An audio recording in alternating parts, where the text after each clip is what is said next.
की आमच्या सदस्याची एक भावना आहे, कोणती निवडणूक म्हणलं तर सोपी राहिली नाही। जिल्हा परिषदची निवडणूक ही अत्यंत अवघड आणि कठीण झाली आहे।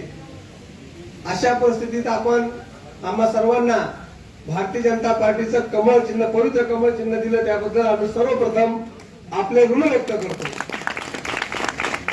आपण नुसतं कमळ चिन्ह देऊन उभे राहिले नाही, मी थोडक्यात बोलतो तर आमच्या नेत्या, आपल्या सर्वांच्या नेत्या माननीय नामदार मेघनादिदी बोर्डीकर प्रत्येक उमेदवाराच्या पाठीमाग सरस्वती बनून, दुर्गा बनून आणि लक्ष्मी म्हणून उभा राहिल्या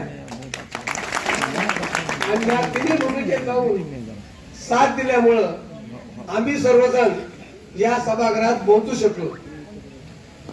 अशी आपली साथ नसती तर कदाचित आम्ही इथं दिसलो नसतो। लढाया खूप अवघड होत्या, किचकट होत्या, संघर्ष वेगवेगळे होते, उमेदवार एकाचे होते, कार्यकर्ता दुसऱ्याचे होते, फोटो तिसऱ्याचे होते, धनशक्ती चौथ्याची होती। अशा सगळ्या बाजूने घेरण्याचा प्रयत्न आपल्या भारतीय जनता पार्टीच्या कार्यकर्त्याला वेगवेगळ्या ठिकाणी झाला।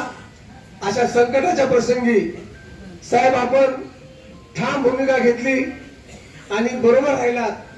तुमच्यातला नेतृत्व गुण, तुमची ठाम भूमिका आम्हाला प्रेरणा देत होती। काही संकट आलं तर आपल्याबरोबर बोर्डीकर साहेब आहेत, ही जी भावना होती, या भावनेच्या आधारावर आम्ही सर्व संकट झेलले। मामासारखं ज्येष्ठ नेतृत्व होतं, तू लढ म्हणणार, तुम्ही लढा म्हणणार, काही होत नाही लढा, त्यामुळे आम्ही पुढे सरकलो आणि जी साथ दिली माननीय दीदीने, पुन्हा एकदा एकच वाक्य बोलतो आणि संपवतो, आमच्या सर्वांच्या पाठीमाग माननीय दीदी सरस्वती बनून, दुर्गा बनून आणि लक्ष्मी म्हणून राहिल्या, म्हणून आम्ही खूप खूप धन्यवाद। आम्ही आपल्या ऋणात राहून 5 वर्ष आपण जे सांगाल त्या पद्धतीने चालू। आपण सांगितलं विहिरीत उडी मारा तर आम्ही मारू, आपण सांगाल ते करू आणि या जिल्ह्याच्या विकासात भर घालण्यासाठी सर्वस्व पणाला लावू। खूप खूप धन्यवाद। पुन्हा एकदा आपले ऋण